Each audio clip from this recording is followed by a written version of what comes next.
Hello again, it's Noob, and I was looking through my collection tonight just thinking, what do I fancy picking? Sometimes, you just don't always fancy picking a high security lock. Sometimes you fancy picking a different type of lock, like a lever lock or a disretainer or a dimple lock or anything really. But this is the one that caught my eye tonight. It's a beautiful vintage Schlage padlock. I mean, it's absolutely gorgeous, isn't it? And yeah. So that's really what I wanted to pick tonight. It's got some marks of use. I can't quite figure out what's happening here. It doesn't look quite like it's been filed.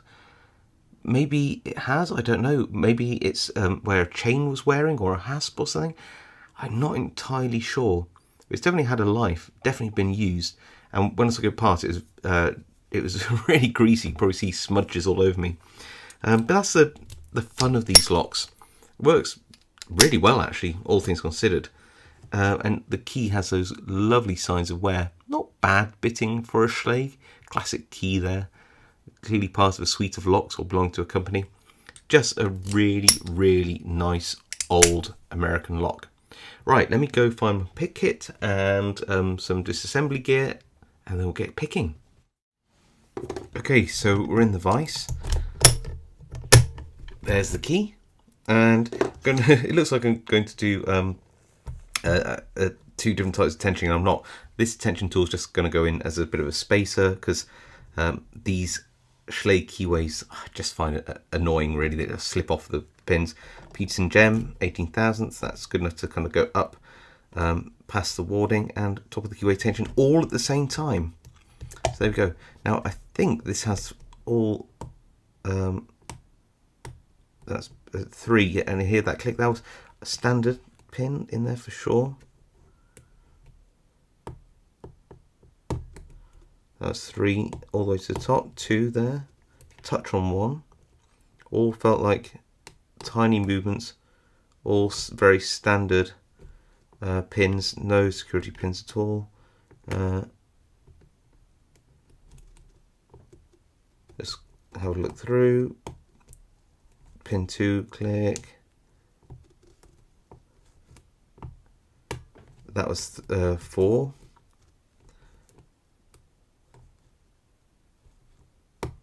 That was 5 there, I think.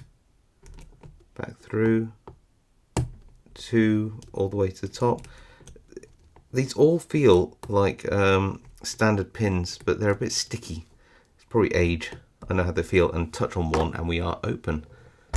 There we go. Nice strong spring tension on that lock too. Now, opening this up, bit of a pain. Do that out of the camera shot. Here we go. But the reason is that first of all, the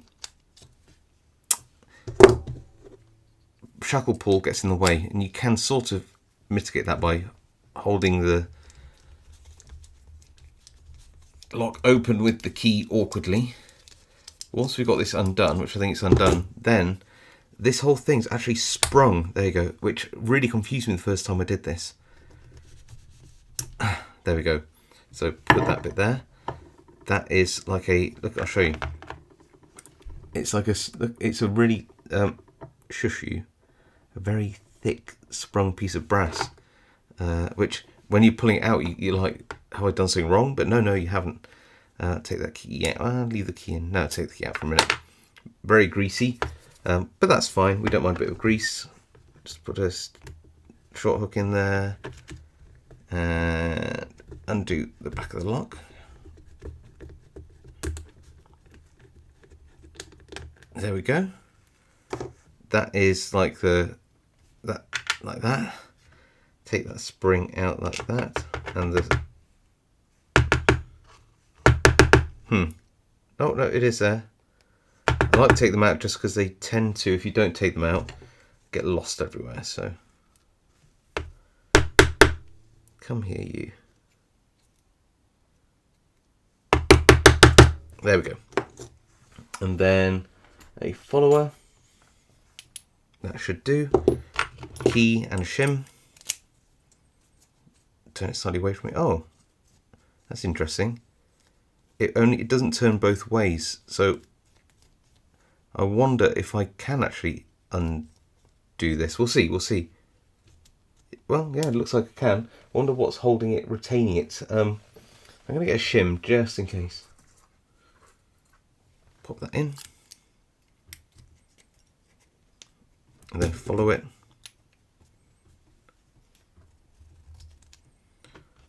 Interesting. Look at that. Sort of ribbed across here and really greasy. Let me just get a little bit of tissue. Give it a tiny clean. I think it's all standard pins in here. Is that just dirt or a mixture of graphite and oil? Hard to say. So I go with these pins. I think might have to pull them out one by one quickly. Wow, very, very greasy old pins. They have charm though, lots of charm. And this looks like it could have been pinned to 6 if it wanted to be. But clearly it was pinned to 5. It's got a 6th pin chamber there.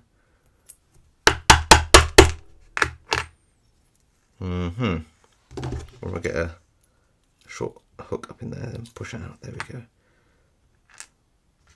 So that are, or they are, the rather greasy, look at the grease on these key pins. Yeah, that looks like it's had graphite and oil in there, which is why they're belt sticky. Can you see? A bit gross. But it's okay, we'll just have greasy fingers tonight. So remembering that that is the front of the lock here.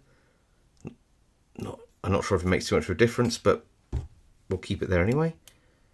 And standard as we expect. I expect them all to be standard.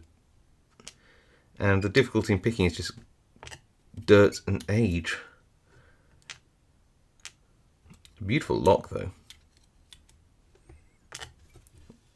And yeah, it's got, I'm not going to take the springs out of this one, it's got these grooves down the side. I wonder how. Ah, got it. Look. There is a little, not like a circlet, but it's something, it goes round. Can you see this? And that is the limiter to the way that this turns. So I've got to be careful when I reassemble this, that this turns properly in the lock. So it's this little, almost like a circlet with a little notch on there.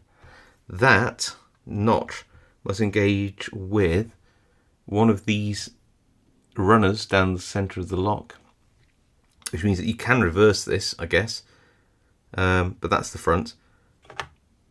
And then that means that this circlip here only allows that much of movement, which is probably about what, 30 degrees-ish, maybe a bit more. That's really interesting. So as we suspected, there are all the pins. They are all standard, no spools, no security pins, just very greasy and dirty, which, you know, to be fair, does add an extra little trickiness to the ability to pick this lock. Anyway, really cool, beautiful old Schlage. Hope you enjoyed it as much as I did picking it. If you like this video, please leave a like. If you have a comment, leave one below. Read them all, reply to as many as I can. And if you haven't subscribed, please subscribe, and I'll see you all next time. Right, let's put this back together. Might speed this one up.